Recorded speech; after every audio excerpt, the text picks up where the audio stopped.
ஒரு காலத்தில் ஒரு வெப்பமான பாலைவனத்தில் ஒரு ஒட்டகம் வாழ்ந்து வந்தது. அந்த ஒட்டகத்தின் பழக்கம் என்ன தெரியுமா? மற்ற விலங்குகளை பார்த்து அவற்றைப் போலவே நடிப்பது. ஒரு நாள் வேகமாக ஓடும் குதிரையை பார்த்த ஒட்டகம், நானும் இப்படியே ஓட வேண்டும் என்று நினைத்தது. அது வேகமாக ஓட முயன்றது. ஆனால் தடுமாறி கீழே விழுந்தது. சிறிது நேரத்திற்குப் பிறகு மரங்களில் தாவி தாவி விளையாடும் குரங்கை பார்த்தது. நானும் மரத்தில் ஏறுவேன் என்று முயன்ற ஒட்டகம் மீண்டும் கீழே விழுந்தது. உடல் முழுவதும் வலியுடன் அது சோகமாக அமர்ந்தது.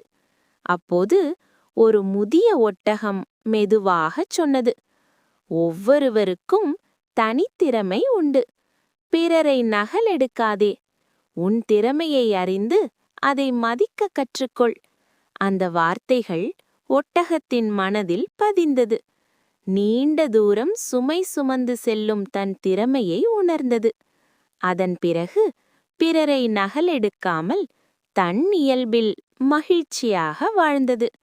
நீதி: பிறரைப் போல ஆக முயல்வதை விட தன்னைப் போல இருப்பதே சிறந்தது.